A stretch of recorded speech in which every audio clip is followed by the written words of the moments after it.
Hi, everyone.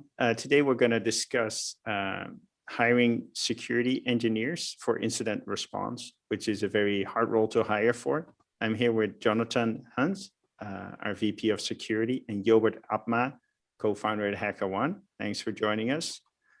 Jonathan, can you tell us a bit more about that role and why it's so hard to hire for it? Yeah, the incident response role here at GitLab is actually a pretty exciting role. This role is designed to be on the front lines of not only incident response, but actually identifying challenges within the organization, challenges within our infrastructure and environment. They are constantly looking at logs. They're constantly looking at monitoring activity. They're looking for suspicious activity within our environment. They're looking to catch that malicious actor that might be infiltrating our environment, and even being proactive and looking for gaps within our services and infrastructure.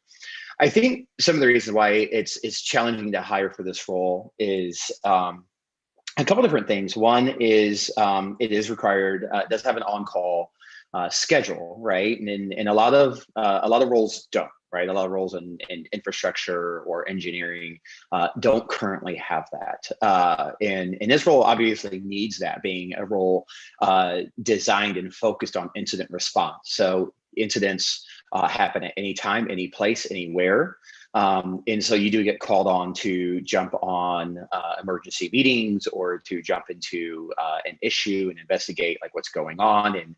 But you're not going at it alone, right? You're at this on these incidents with other people on the security team. You're on these incidents with infrastructure or with engineering.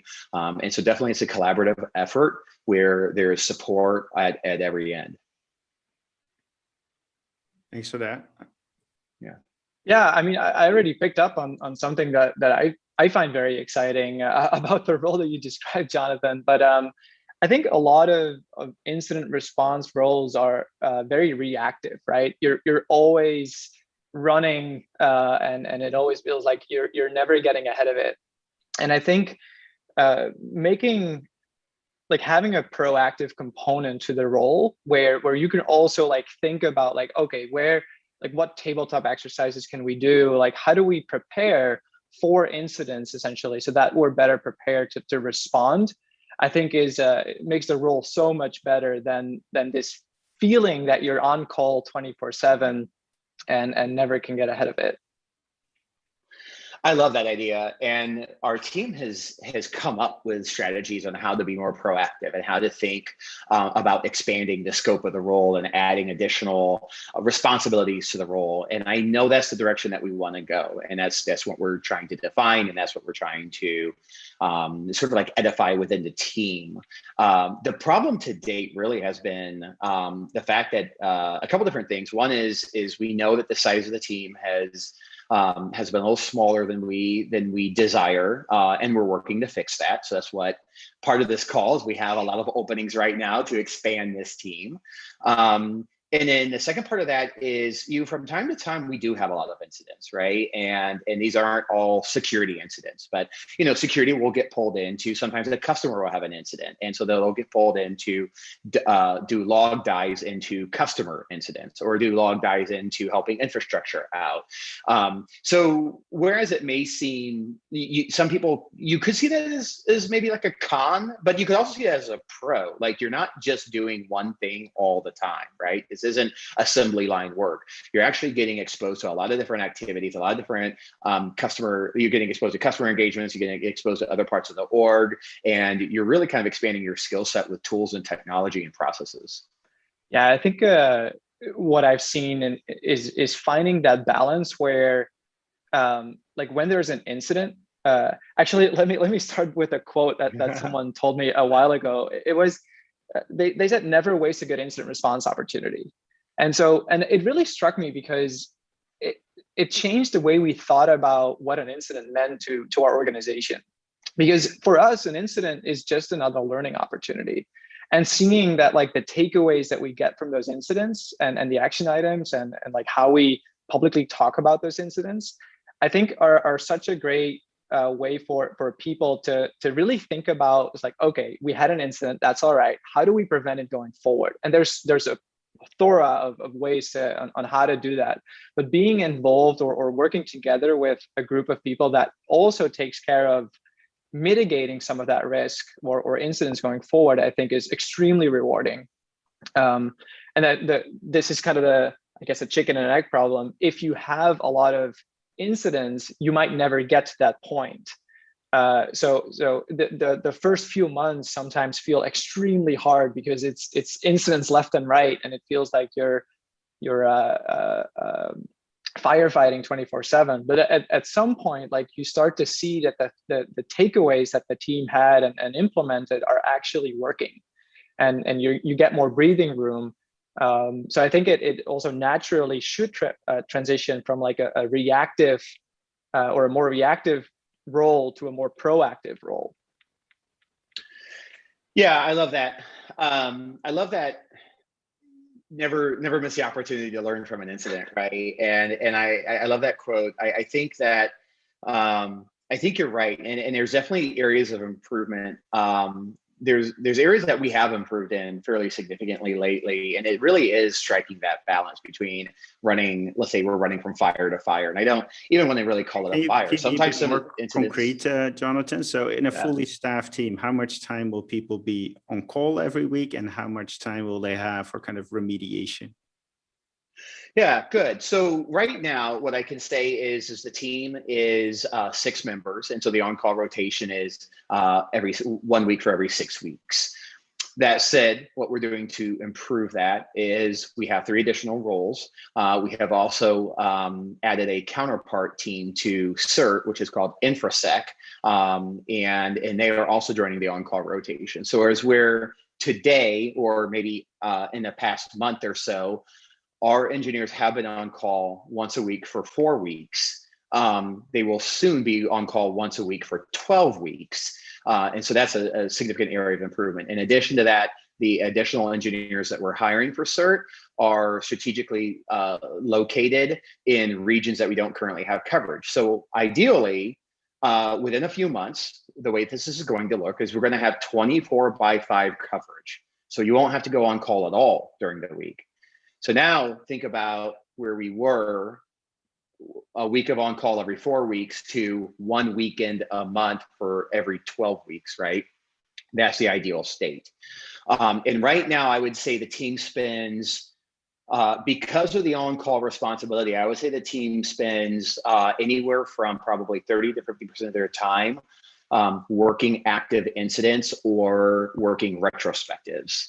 And again, we're hoping to decrease that. We're looking to decrease that by increasing staff coverage during covered hours, kind of like geographically diverse, and then also working on automation. So we're doing a lot of improvements in the area of automation and efficiencies, which is another opportunity for incoming engineers to get exposed to creating something new, building innovation, building efficiencies within our organization to improve incident response.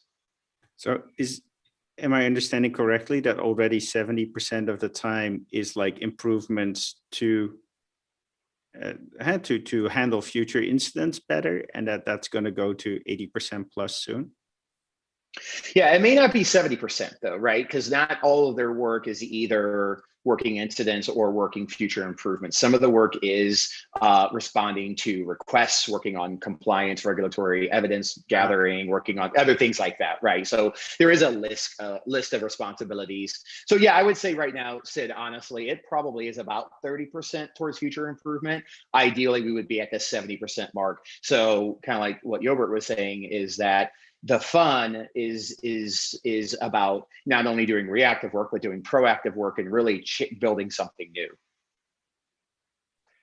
Yeah, you want to, I mean, the thing with people in general is I think they want to feel that the work that they're doing is meaningful and that they have impact and work towards like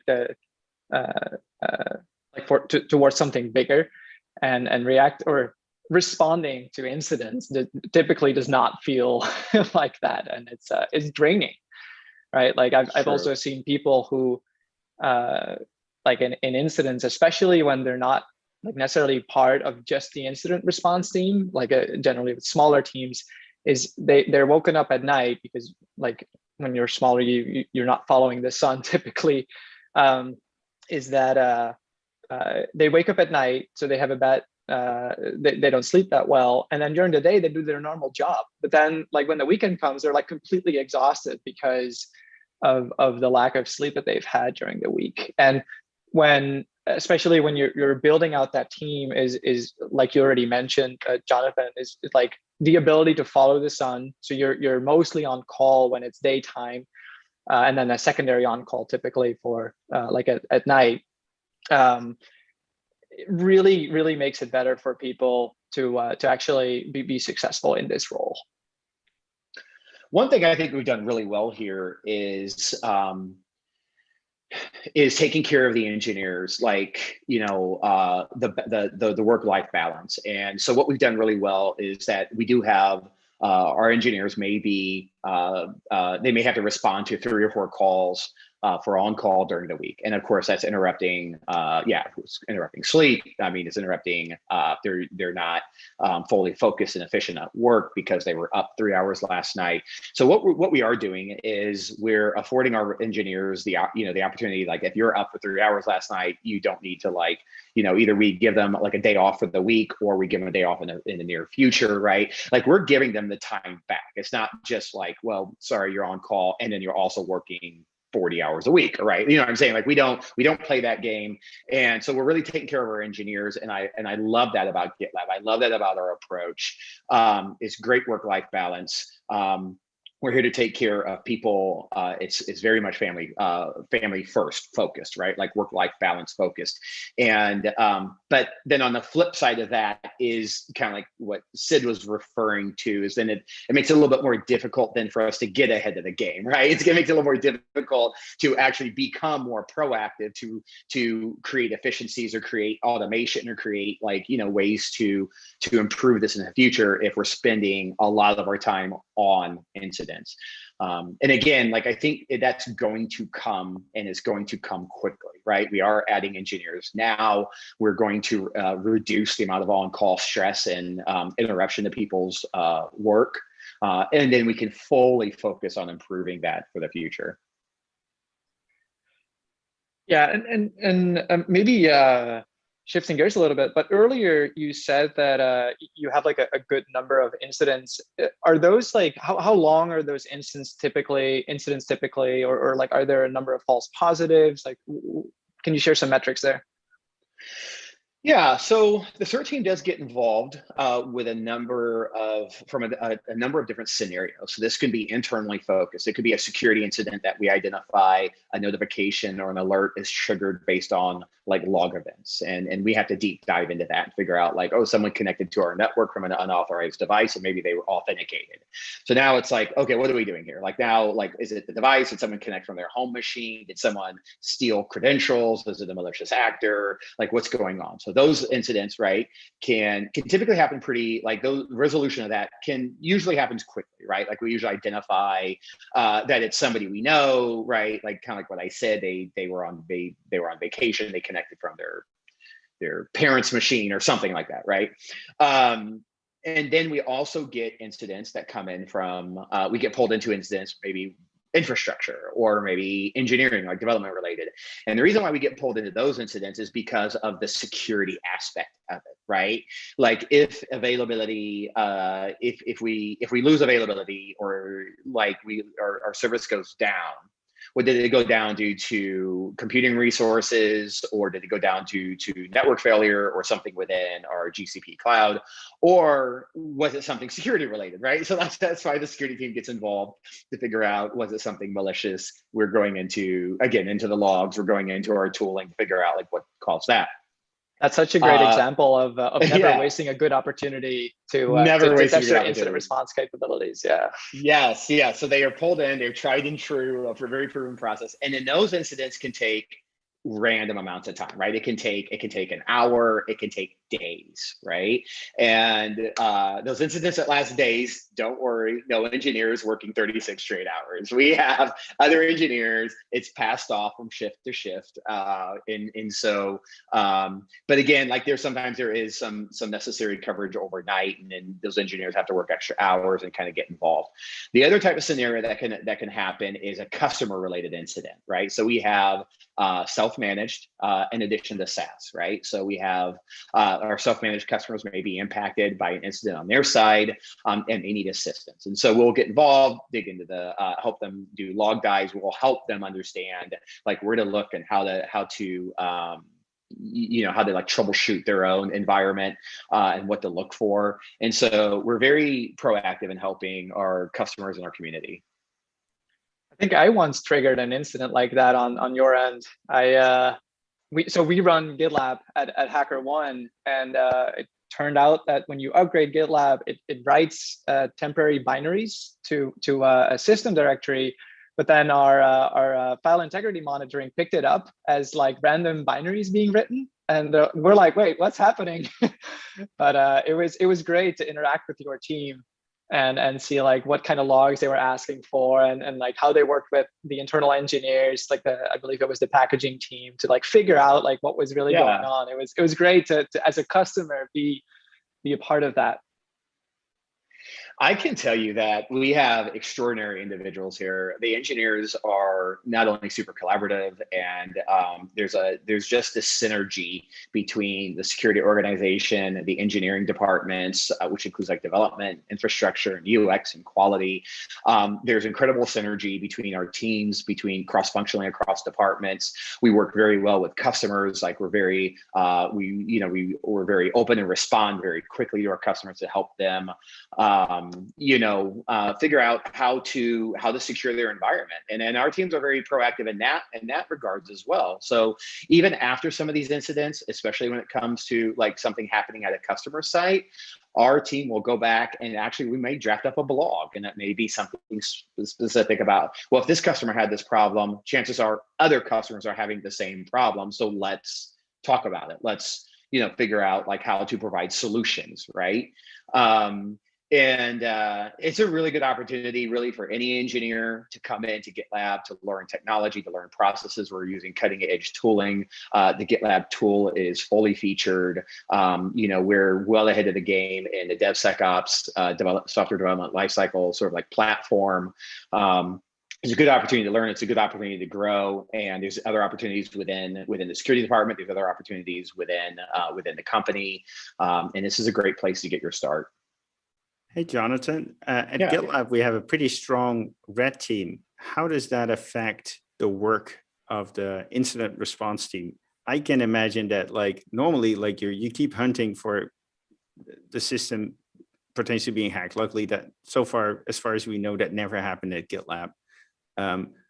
But a red team makes it more interesting because now you're hunting for something which is sometimes there, only it's your colleagues, but it makes for a more interesting experience maybe. Or maybe it's negative that you have a bit more on calls or a bit more alerts. How does having a strong red team affect their job? I'm so glad you brought this up. This would have been a missed opportunity if we had not brought up the red team. We have an internal red team at GitLab within the security department. It actually works within the same department that the CERT team does. The red team and the CERT team work very closely together. What the red team does is they try to identify different ways to compromise or breach the GitLab environment. And it could be through endpoints, it can be through the instances, containers, it can be through GCP, through a variety of different methods. They're trying to penetrate our environment. So what they do is they typically go black box style, and they try to do these discreetly in order to replicate a real world attack. They work collaboratively with the CERT team afterwards to produce their findings and produce their recommended solutions. So the CERT team not only gets insight and visibility into the methods and tactics of malicious actors out on the internet, black box style again, but also they get help in solving that problem. So they're not only seeing it from an attacker's approach, they're seeing it from the defender's approach, and they're gaining that expertise and experience on both sides of the fence. It's an incredible opportunity. You work very closely with the red team. You also get to participate sometimes in what they're doing. You get to help provide, you're providing information. And the good news is they're not doing this overnight, right? The red team operates within normal business constraints, normal business hours. They may do some activities at night, but the red team knows, they're very experienced. They know how not to, typically they know how not to trigger alerts overnight that's going to wake up our engineers just for the sake of waking up our engineers. So they're not testing on call, they're testing our environment and our security controls, right? We know our on call works, right? Our team is great, So so thanks for bringing that up, Sid. Thanks, Jonathan. Jobert, any final words? Personally, I find so I'm responsible for incident response at HackerOne. I mean, every once in a while, like we get that phone call. Thankfully, similar to GitLab, as far as we know, we've never been compromised. But to me, like the thrill of like being part of an incident, even though it's draining, but then coming out of it and feeling like it's this massive like team effort and team win, and then working together with other people to really figure out how to mitigate it going forward, and then using tabletop exercises to really test those mitigations that you've put in place, I found to be an extremely rewarding experience. And I like, given like where GitLab is and where it's headed, I think it would be an extremely exciting opportunity for people to join that team.